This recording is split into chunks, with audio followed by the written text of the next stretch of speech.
Oke, kembali lagi di Rumah Ayam. Kali ini gue kedatangan tamu istimewa nih. Mbak apa ibu ya? Mbak. Oh, Mbak ya. Apa kakak Pak Ade nih? Belum jadi, belum bisa. Dengan Desi dan Aco. Halo. Hai. Kita mau bahas ya kembali lagi sih karena masih viral emang ya. Kemarin kita bahas tentang KDM juga yang kontroversi masalah apa? Pendidikan karakter anak nakal ya. Kali ini yang masih hangat-hangatnya mau bahas tentang kebijakan, baru gagasan sih Cok, gagasan gimana pendapat Aco nih sama Desi ini gagasan tentang vasektomi untuk keluarga-keluarga miskin yang akan difasilitasi untuk sumbangan bansos. Nah, menurut Bang Aco gimana nih tentang vasektomi? Apakah itu menjadi mempersulit orang-orang miskin nantinya atau seperti apa? Mungkin Aco dulu ya. Kalau menurut saya sendiri ya untuk gagasan yang akan dibuat pemerintah perihal vasektomi, saya sih kurang setuju. Karena gini, program pemerintah ada yang namanya KB, keluarga berencana, ya kan. Nah, bukan berarti kalau KB itu kan ada berbentuk pil, ada yang berbentuk dengan macam-macam benda lah ya. Ada yang suntik juga, injek, ada dan lain-lain ya. Nah, tapi karena kan mereka berpikir, oh ini kenapa hanya untuk perempuan aja, yang lakinya enggak. Nah justru kalau buat saya tanggap pribadi, pemerintah membuat regulasi itu kan pasti kan sudah ada peninjauan dan penelitiannya nih. Nggak mungkin kan Kak, tiba-tiba fase KB itu, oh ini untuk diperlukan untuk satu gender aja dengan perempuan gitu, kalau buat saya. Karena gini, regulasinya adalah kalau kita melakukan vasektomi, mungkin ya, kan ini kan masih gagasan yang harus ditinjau kembali nih, dampaknya apa, ya kan? Karena gini, kalau misalnya melakukan vasektomi terhadap laki-laki, kita nggak tahu nih apakah benar pada saat sudah dilakukan proses tersebut, terus tiba-tiba nih, amit-amit keluarga kita pisah nih. Nah, terus kita menikah lagi dengan keluarga dengan pasangan yang baru. Nah, artinya kan kita udah nggak bisa bereproduksi lagi, gitu loh. Nah, kalau perempuan dengan keluarga berencana program pemerintah yang sudah dibuat, itu kan sifatnya sementara. Pada saat memang, oh ya sudah, kita mau punya keturunan lagi, ya tinggal di stop, ya kan? Ya, betul, nah, betul. baru tuh dia bisa, maksudnya masih bisa memproduksi lah, ibaratnya bisa mempunyai keturunan kembali gitu lah. Kalau laki-laki, kalau udah di vasektomi kan artinya dia masih bisa berfungsi, bisa keluar, cuman sel spermanya itu nggak ada. Di salurannya itu diputus gitu. Oke. Tapi kan kalau yang gue tangkep ya Coy ya, Yes. Itu kan untuk orang yang sudah mempunyai 2 anak ya, Oke. atau memang yang merencanakan tidak untuk menikah lagi lah gitu. Oke. Atau ya bisa aja terjadi ya, benar juga pendapat lu ya, atau dia bercerai gimana, dia nggak akan bisa lagi untuk punya anak Iya. lagi gitu. Nah, takutnya kan ada lagi nih. Tiba-tiba ya, kita nggak tahu, oke, misalkan nih, walaupun saya belum menikah ya, terus saya menikah. Nah, dari pernikahan saya yang pertama, saya punya 1 atau 2 anak. Tiba-tiba pernikahan saya selesai. Saya menikah lagi. Nah, otomatis kan, mungkin dari pasangan saya atau saya pribadi kan, saya juga ingin punya keturunan dari pernikahan saya yang sekarang, gitu loh. Nah, sedangkan kalau sudah melakukan vasektomi, artinya apa? Saya sudah nggak bisa punya anak lagi. Nah, kalau yang saya nikahi itu memang sama-sama yang sudah pernah berkeluarga dan sama-sama punya anak, oke, kita sama-sama menyayangi anak kita lah. Tapi pada saat nanti kita menikah lagi dengan calon atau dengan pendamping pasangan kita yang masih single, yang belum pernah punya anak, apakah dia mau gitu loh, nggak mau punya anak dari kita? Pasti kan mau, ada tuntutan seperti itu, logikanya ya. Itu aja sih. Karena saling mencintai ya. Iya, pasti kan Pengen mau punya pengen ada buah hati dan cinta dari itu kan. pasangannya gitu. Itu Aku aja nggak tahu sih. juga kalau ibu ini satu nih. Gimana pendapatnya Gimana, Bu? Jika gimana untuk Mbak Desi tentang kebijakan alat kontrasepsi buat KB-nya ya, KB-nya untuk pria? Kalau dari saya sih setuju ya Pak. Karena kalau ya udah punya anak 2 mau buat apa lagi? Karena kan zaman sekarang lagi biaya apapun itu kan susah mahal. Jadi zaman sekarang itu apa-apa mahal ya kan. KB itu juga bisa bikin gendut, jerawatan. Terus? Jadi ya kalau dari saya sih setuju aja sih. Tapi kan bukan gendut tuh enak tulisnya. Gendut enak, pok. Iya.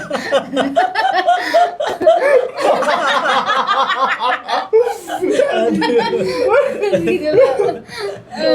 Kalau kremping bisa diganti bak. Tapi nggak khawatir tuh. Apa udah tahu belum tuh edukasinya tentang vasektomi? Belum sih. Cuman kalau udah lihat belum di media atau di YouTube? belum sih, baru mulut ke mulut aja sih Pak. Ini sebetulnya kalau menurut gue ya coy ya, edukasi sih ya. Tapi memang untuk orang-orang yang kalau menurut gue sih ya, kebijakan ini sebetulnya berlaku atau mungkin memang suatu pilihan yang paling urgent kali ya, pilihan lain lah untuk menghindari garis kemiskinan sih maksudnya dari Pak Deddy Mulyadi. Tetapi jika memang para prianya atau suaminya bisa mengatasi dengan cara dia sendiri, kan banyak ya, atau mungkin dengan KB tangga dan lain sebagainya. Tapi kan ini kan kebanyakan kasus nih, bahkan ada juga di sekitar gue nih Cok, yang usia ya sudah lanjut, karena kan pria tuh gini deh, 50 tahun atau 60 tahun kalau fisiknya masih bagus, spermanya masih bagus, masih bisa membuahi loh. Masih bisa membuahi, beda dengan perempuan. Kalau ya kan? perempuan tuh di atas 35 udah nggak bisa. Untuk orang-orang yang di bawah garis kemiskinan nih Cok, jika dia mempunyai bayi lagi, sedangkan dia kualitas hidupnya sudah tidak terlalu berproduksi untuk mencari uang kan, itu mempunyai kendala nantinya untuk biayai makannya. Dan itu kan bukan sekedar makan doang, nanti ada biaya sekolah dan lain sebagainya. Yang dikhawatirkan, kalau gue nangkapnya sih mungkin Pak Deddy Mulyadi ngambil kebijakan, dikhawatirkan tidak dapat menyekolahkan anaknya sampai ke jenjang tingkat yang lebih tinggi. Dan kadang banyak anak-anak yang saudaranya ada 4, ada 5, dia jadi main kalah-kalahan tuh.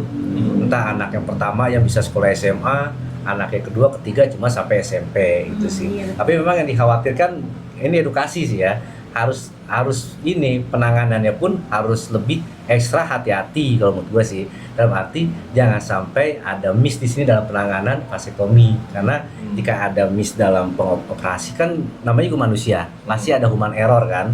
Takutnya pas tindakan operasi tidak semaksimal mungkin melakukannya, nanti terjadi ya cedera atau apalah. Mungkin itu yang dikhawatirkan sama laki-laki ya. Nah gue juga sebetulnya ya agak takut juga sih kalau vasektomi gitu kan. Ya makanya aku punya cara lain untuk menghindari untuk banyak anak lah gitu kan. Kalau menurut gue gini Kak, balik lagi ya, kalau dari versi gue yang laki, kita lah sudut pandang laki-laki. Selain cara KB, oke, kalau katakanlah kita mencintai istri kita, mencintai pasangan kita, artinya pada saat kita berencana, program pemerintah dengan 2 anak cukup ya, dan cukup.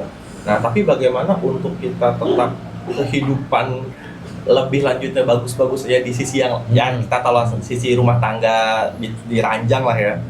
Nah, artinya kan ada cara lain selain KB. Kalau misalnya kita laki-laki yang mau berkorban nggak perlu vasektomi, alat kontrasepsi ada, ya kan. Walaupun mungkin berbeda gitu ya, cuman kan pasti kan setidaknya itu kan untuk mencegah gitu. Kalau misalkan ya, cuma kalau sama-sama misalkan oke deh, pasangan kita nggak keberatan kalau memang masa KB, kan KB itu kan yang tadi dibilang sama Mbak Desi ya. Nah, dia bilang katanya bisa KB gemuk. itu bisa gemuk, bisa jerawatan, ya kan, merusak estetik badannya dia lah, pasangan kita. Yang saya tahu itu kan memang katanya KB itu cocok-cocokan ya. Iya betul. Ya kan, ada yang katanya KB spiral yang dimasukin, ada injek, ada pil, ada yang lain gitu. Coba makanya kan kita ada namanya dokter konsultasi untuk anak objin atau pernikahan itu. Nah, kita bisa cek dulu tuh, ya kan. Nah, kira-kira pasangan kita cocok dengan KB yang mana gitu. Makanya kalau untuk balik lagi dengan tanggapan dari KB yang bilang membatasi batas kemiskinan di Indonesia. Ya, karena sekarang gini, yang harus diedukasi adalah bukan untuk vasektominya, tapi untuk bagaimana masyarakat kita yang di ambang garis kemiskinan atau di bawah garis kemiskinan itu bisa paham memproteksinya bagaimana, bukan harus mengambil keputusan kita harus vasektomi. Kalau menurut saya pribadi, karena itu kajiannya tuh pro dan kontra. Sekarang logikanya gini, sesimpel inilah. Kebijakan-kebijakan dari para petinggi kita, mungkin yang kita bilang sebelumnya kita bahas tentang Deddy Mulyadi soal wajib militer, ya saya setuju dengan kebijakan itu. Itu untuk dampak positifnya lebih banyak. Tapi Ya, kalau ya. untuk vasektomi, nah saya kurang setuju karena apa? Kita kembalikan lagi, Kang Deddy udah punya anak lebih 2 lah katakanlah atau lebih dari 2. Setuju juga dia langsung divasektomi. Nah, kita kembalikan dulu dirinya gitu loh. Nah, walaupun Betul, kita betul. sudah menikah dan sudah punya anak yang cukup dan kehidupan rumah tangga kita baik-baik saja, tetap gitu Kak. Ada rasa kayak nanti dulu deh, bukan masalah edukasinya, tapi ini masalah kedepannya ini baik-baik saja atau tidak gitu. Kalau misalkan kita bilang program pemerintah tentang KB, ya kan, itu kan sifatnya sementara ya, notabene pada saat kita memang oke kita berencana kita mampu nih untuk punya keturunan lagi, buah hati lagi, ya kan tinggal KB itu kan kita stop dan dia udah bisa berprogram lagi. Nah itu aja sih sebenarnya. Sebenarnya sih Nah, gimana? gini sih coy ya, apa yang harus dikasih edukasi memang orang-orang yang ada di garis kemiskinan ya menurut gue ya. Iya. Dalam hal ini tanpa ini kan pandangan ya, pendapat juga ya, pendapat kan boleh berbeda. Walaupun kita sebetulnya gagasan-gagasan Pak Deddy Mulyadi juga kita dukung ya, support juga. Ini kan yang dikhawatirkan kan dari dampaknya. Iya. Pasti orang-orang takut dampaknya pada saat setelah operasi vasektomi gitu. Untuk ya mungkin kejantanan dan lain sebagainya.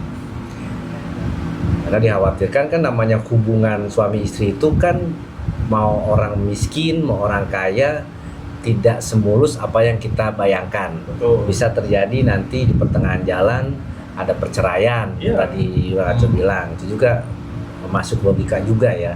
Nah, jika nanti dia bertemu lagi dengan pasangan yang baru, otomatis pasangan yang baru pasti menginginkan seorang anak dari seseorang yang dia cintai kan. Iya. Walaupun masing-masing sudah punya anak, biasanya masih menginginkan hal tersebut. Nah, mereka tidak akan bisa lagi untuk mendapatkan keturunan karena kan sudah vasektomi, sudah nggak bisa membuahi lagi. Ya dilema sih betul. Dilema. Tapi sebenarnya edukasinya tentang pola pikir sih menurut gua, pola pikir untuk orang-orang yang di garis kemiskinan untuk dapat memahami jika dia mempunyai anak, dia harus mempunyai konsekuensi dan tanggung jawab untuk membiayai anak tersebut. Jadi misalkan dia cuma mampu 2 anak atau 1 anak, sebetulnya dari diri dia sendiri harusnya coy ya. Tuh. Itu edukasinya ya. Iya. Ya udah gue cuma sanggup 1 anak, berarti dia jangan ada lagi atau dia memprotek diri semaksimal mungkin, tak pakai KB atau mungkin walaupun dia pakai KB, dia juga mungkin untuk berhubungan melihat tanggal juga ya, yang tadi Mbak Desi bilang ya, tanggal untuk tidak terjadi pembuahan gitu. Itu sih menurut gua sih kayak gitu. Tapi kalau menurut saya lagi ini Kak, kalau misalkan nih balik lagi ya, karena pengkajian tersebut dan edukasi, sebenarnya kan edukasi itu kan sering juga lah, namanya kita ada program keluarga berencana. Nah, kalau saya pribadi berpikir gini, edukasinya ini tepat sasaran atau tidak, itu yang pertama. Yang kedua adalah kultur budaya kita itu masih kental dengan pola pikir gini, banyak anak banyak rezeki. Nah, kultur itu tuh yang memang pemahaman orang-orang terdahulu yang diturunkan kepada anak-anaknya gitu loh. Nah, itulah yang mungkin pembelajaran itu masih belum kita dapat lah, edukasi itu ke yang harus diedukasi ke sekarang. Tapi lu percaya tuh dengan, gue nggak tahu itu sebetulnya bahasa dari agama atau bukan ya, tapi kan itu udah menyangkut agama ya, karena agama apapun yang memang dia ada di garis kemiskinan atau mungkin yang di kelas menengah ke atas pun, gue seringkali itu mendengar ucapan seperti itu bahwa banyak anak banyak rezeki gitu. Sebenarnya kalau setuju nggak setuju balik lagi ya. Gak percaya kalau itu? Kalau gue sih percaya, karena ya gini ya, keimanan seseorang kan balik lagi ya. Karena ya itu edukasi untuk keluarga berencana itu kembali ke realistis dan maksudnya kehidupan realistis dan pemahaman zaman dahulu.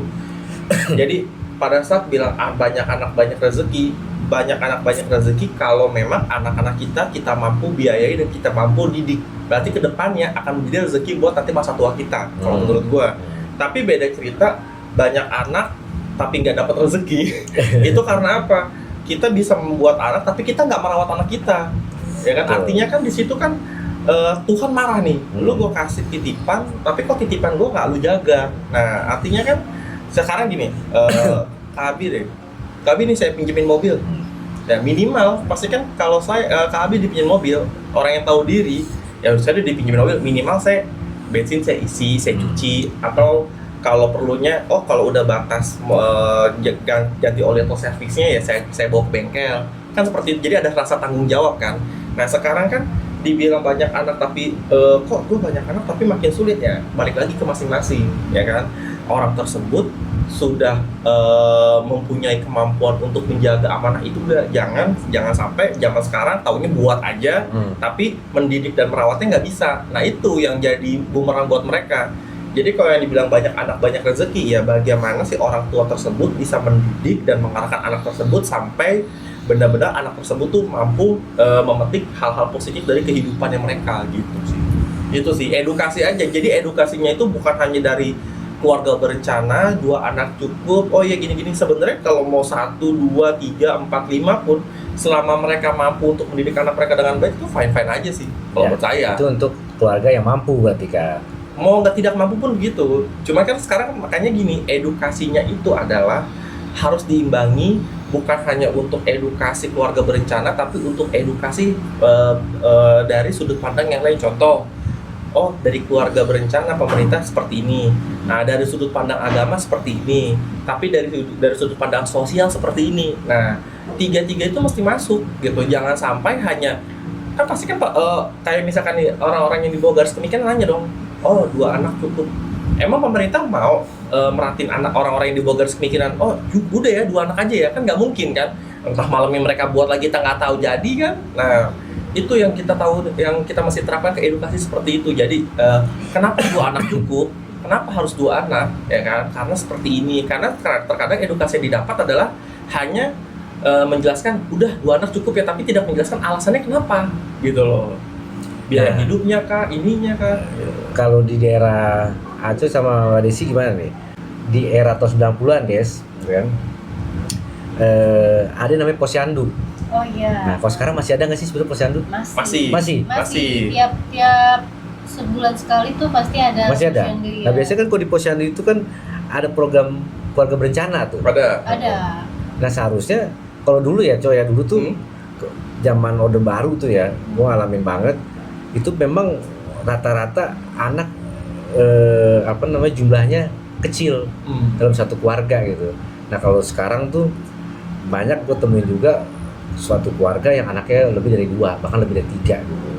Mungkin yang dikhawatirkan Kang Deddy Mulyadi ini masuk akal sih menurut gue ya, jika sumbangan lah, misalkan bantuan sosial, gue juga nggak tahu nih jumlahnya berapa nih Cok. Kita taruhlah sebulan 1 juta atau 2 juta ya gitu kan. Nah kalau anaknya lebih dari 3 kan, kalau dibagi 3 kan pasti kan lebih kecil ya. Tapi kalau dibagi 2 mungkin lebih bermanfaat gitu maksudnya. Nah itu balik lagi ke situ. Balik lagi gini, pemerintah itu sudah menerapkan per kepala keluarga. Artinya setiap kepala keluarga itu harus tahu manajemennya seperti apa. Nah itu kan balik lagi kan ke edukasi ya kan, bagaimana mereka manajemen uang tersebut. Nah sekarang balik lagi, si kepala keluarga ini kan pasti kan harus bekerja. Jadi nggak bisa satu keluarga ini mengandalkan bantuan terus. Nah kalau mengandalkan bantuan terus itu nggak akan, mau kita sampai kapanpun tuh nggak akan bisa.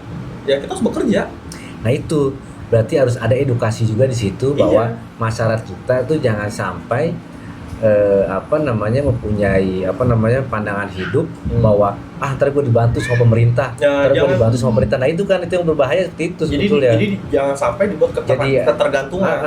Itu yang pertama. Tapi yang kedua, untuk para petinggi negara bukan berarti tidak dibuat ketergantungan, adanya dana bantuan tapi bantuannya tidak disalurkan. Nah kan pro dan kontra juga kan di situ. Bisa juga nggak nyampe. Nah, bisa juga nggak nyampe atau dipotong yang harusnya dapatnya misalkan dari 2 juta kurang ke RT, RT-nya malah buat keluarganya. Ya, banyak potongan-potongan lah, itu yang kita harus lidiki juga ya. Kebanyakan sih salah kasih orang ya, salah kasih apa sih Pak? Gue juga nggak tahu sih berapa sih tuh ada dana santunan itu, gue nggak tahu gue juga sih. Jujur Kak, gue nggak tahu. Selama saya masih hidup saya belum pernah terima santunan.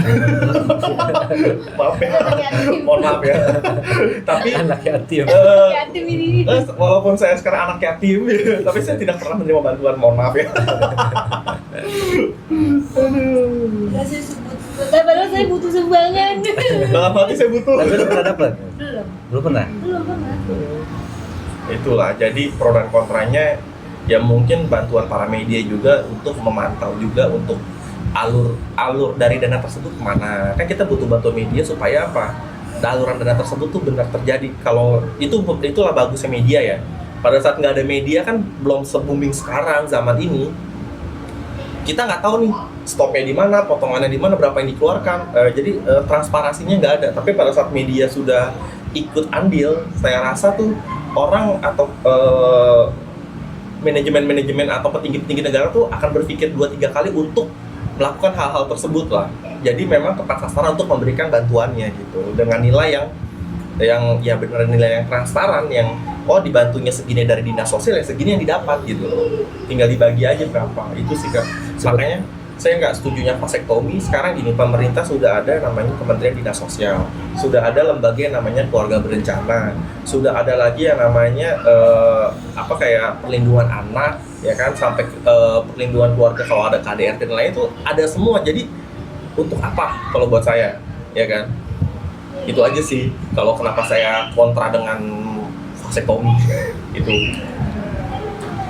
Ya memang kalau menurut gue juga emang agak sulit sih ya, karena nggak semuanya gue yakin juga di masyarakat mau melakukannya. Iya. Mungkin ada sebagian yang bukan mengorbankan sih, mungkin kasihan sama istrinya, akhirnya dia yang rela untuk KB ya, laki-lakinya.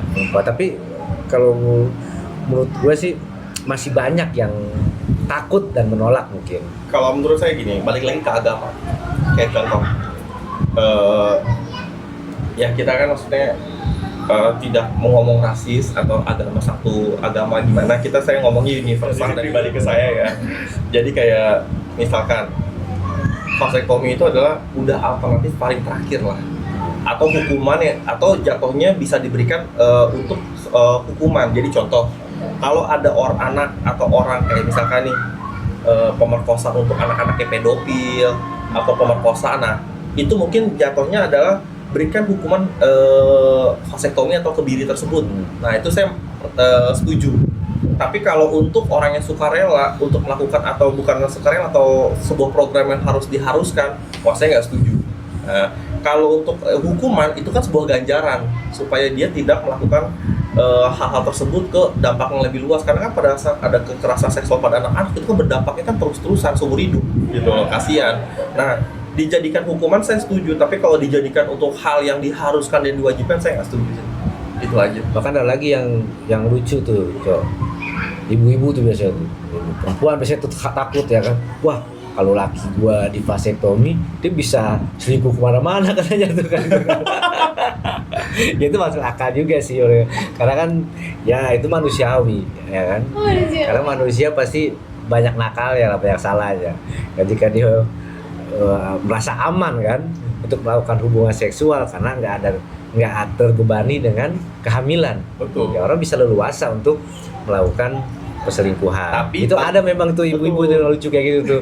Dia takut karena lakinya nggak mau vasektomi karena nanti dia bisa kemana-mana dong kayak gitu kan. Tapi balik lagi kan, sekarang gini. Kayak contoh ya, kalau misalkan saya nakal, vasektomi, oke, masih bisa bekerja, maksudnya masih bisa berfungsi normal, cuman kan kandungan spermanya nggak ada nih, hilang, ya kan. Tapi kalau misalkan nakal kayak gitu, balik lagi, selain nggak punya, misalkan aman nggak punya anak, tapi kan ada penyakit. Yeah. Nah penyakitnya itu yang bahaya. Nah itu yang ditakutkan bisa menularkan justru dengan kalau misalnya kayak sekarang nih, kalau diadakan vasektomi, justru kalau tingkat kenakalannya menurut saya akan lebih tinggi. Tapi kalau tidak dilakukan vasektomi, justru berpikir saya gini, orang masih akan takut gini. Selain dia bilang nanti di luar pernikahan atau punya anak dari orang yang lain, kan itu pikiran lagi tuh orang mau melakukan itu. Terus yang kedua penyakit. Betul. Karena kan menularkan kan. Gitu. Penularan itu kan dari cairan. Betul. Nah, itu. Apa tuh? Kenapa Desi? Desi ngomong apa? Cairannya cairan mana nih? Yang kental yang cair. Au.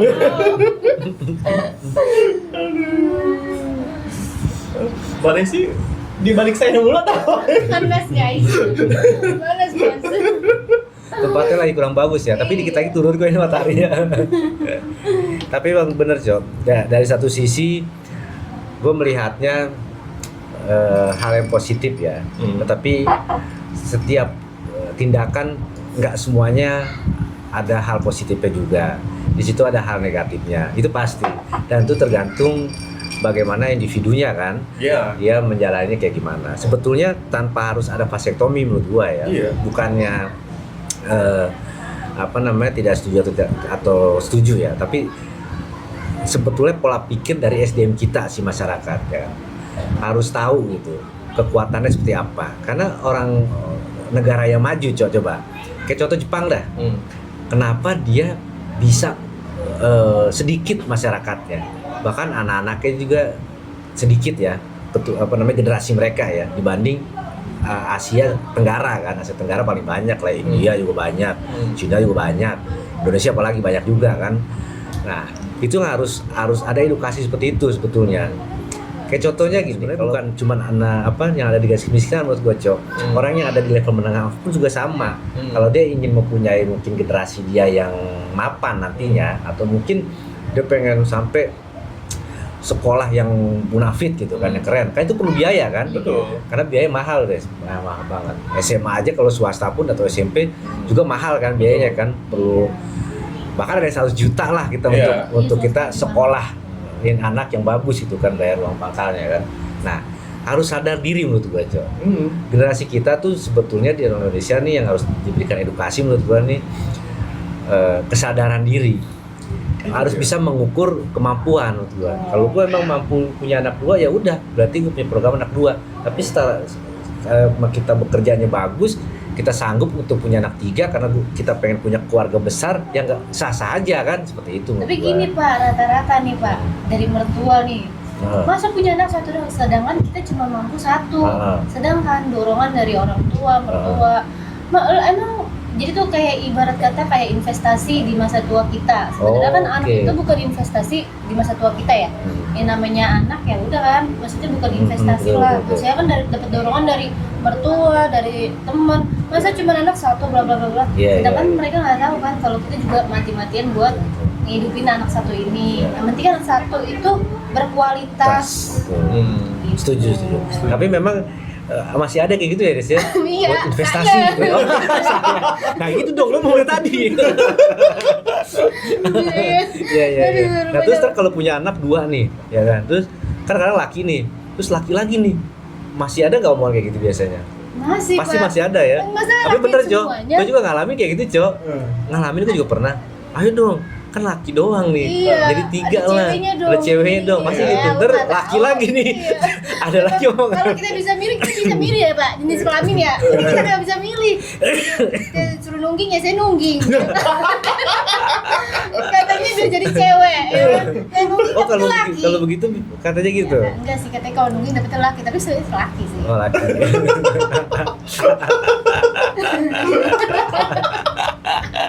Udah adem enak udah sekarang udah adem ya. Udah adem ya. Ya tadi karena cuaca Pak, sedih aja kayak limbat. Ya kalau berarti pendapat kita seperti itu ya. Iya. Ya gitu lah. Bukan berarti kita punya ini anak semampunya aja, jangan dengarkan kata orang. Tapi terkadang warga kita juga terkenal dengan mitos nih. Mitosnya yang kayak banyak anak banyak rezeki, terus rezeki Tuhan yang ngatur, bener Tuhan yang ngatur, tapi bukan berarti Tuhan yang ngatur kamu diam aja punya anak udah jadi diam aja, nggak mungkin. Itu Cok. Nah, itu yang dikhawatirkan, masih ada orang kayak gitu. Ya itu makanya orang-orang yang seperti itu adalah orang-orang yang kurang edukasi, yang notabene dari orang-orang terdahulunya itu diturunkan pola pikir tersebut. Nah, bagaimana cara kita untuk memasukkan pola pikir yang lebih maju ke orang-orang tersebut. Nah, karena dilema Cok, bener dilema. Nah, karena gue sering banget nih, bukan karena gue tua deh, bukan. Begitu kadang nih, ada di kehidupan nyata kita gitu kan. Pada saat dia tidak merencanakan sedikit anak, nah akhirnya dia dapat 1 kan, atau dapat 2 ya. Nah begitu hari tuanya dia merasa kesepian. Oh iya benar. Itu banyak yang mengalami gitu Cok. Nah kalau gue sebetulnya sih lebih seneng banyak anak gitu kan. Tapi ya dengan kemampuan gue juga ya, misalkan cukup 3 ya 3 aja, atau cukup 4 aja gitu kan. Sesuai dengan kemampuan juga. Tapi karena gini Des, dulu aja deh. Kalau gue sih sama kayak gitu. Begitu gue nikah, gue pengen mandiri kan. Otomatis gue meninggalkan orang tua kan. Orang tua pasti akan sendirian hidupnya. Dan jika pasangan itu nggak ada, pasti kan merasa kesepian, Cok. Iya. Tapi kalau ada anak mungkin lebih dari 2, mungkin dapat perempuan juga gitu kan. Bisa jadi satu anak yang menemani di rumah utama dia, rumah keluarga dia gitu. Bisa kayak gitu, Cok. Jadi nggak merasa kesepian hidupnya. Itu dilema sebetulnya. Iya. Benar. Coba contoh-contoh, gue pernah juga nonton cita-cita orang Korea lah gitu ya. Kehidupannya begitu, Cok. Di hari tuanya bahkan yang udah jompo gitu akhirnya ditaruh di panti jompo. Nah, Itu dilema sebenarnya kayak gitu justru kan. gini kan, kalau menurut saya bedanya Ini bukan yang melebar nih, bukan. Iya, ini kan kita bicara KB dan kultur karena antara panjang Indonesia. sebetulnya. Sebenarnya nih pembahasan kita ini sebenarnya ruang lingkup itu luas ya. Dari agama, pendidikan, sosial, finansial, nah itu berkesinambungan semua. Betul. Karena kehidupan berkeluarga kan. Betul, Nah, betul. kalau kita bandingkan dengan kayak Korea, Jepang, Indonesia, kultur itu berbeda. Karena Betul. kultur orang Jepang adalah gini, mereka dari kecil dididik untuk lu bisa mandiri bekerja, bagaimana lu kedisiplinan dijaga. Iya. Saking disiplinnya dijaga sampai akhirnya waktunya mereka terorganisir dengan kehidupannya, ya udah pagi gue gini, jadi udah ada jadwal itinerinya sendiri. Nah, pada saat nanti mereka sudah tua, orang tuanya mendidik anaknya seperti, jadi anaknya berpikir untuk tidak mengganggu waktu-waktu bekerja produktifnya dia, anaknya orang tua yang sudah tua itu dimasukkan ke panti jompo. Nah, itu pola pikirnya mereka orang maju. Tapi kan kalau kita karena ada didikan agama, kita kan dituntut untuk ya kalau bisa orang tua kita yang rawat sampai akhir hayatnya. Nah, kalau saya sih setuju dengan hal itu dibanding orang tua dititip ke panti jompo ya. Tapi balik lagi, karena kan ada orang juga yang misalkan nih, kita nggak tahu ya kayak kehidupan rumah tangga banyak lah. Kayak mungkin anaknya ternyata udah satu-satunya perempuan ikut suami, ya kan. Nah, orang tuanya sendirian, kesepian, ya kan, susah juga tuh. Nah, paling satu-satunya yang bisa adalah punya anak, cucunya dimainin jadi temannya si ibu. Banyak kan kayak gitu. Kayak gitu. Jadi dengan adanya keturunan terhibur dia gitu. Nggak kesepian. Nggak kesepian. Emang kesepian, Des? Enggak sih. Gede sih kesepian. Ayo Ya mungkin teman-teman yang nonton kalau ada yang kesepian juga cowok ya. Ayo Mbak Desi jangan 08 berapa? Kapan kita ceritain. Instagram bisa lihat di sini Mbak Desi. Ayo ya, kita tutup aja ya, Wassalam. Ya mungkin untuk penutupnya ada tambahan dari Aco. Ya kalau untuk penutupnya sih, saya sih lebih kayak pemerintah lebih harus mengkaji lagi untuk program vasektomi ini, karena pro dan kontranya sangat tidak stabil lah. Karena kalau untuk harus diwajibkan atau diharuskan lah, walaupun nggak diwajibkan tapi diharuskan, kayaknya akan berpikir 2-3 kali deh untuk melakukan hal tersebut.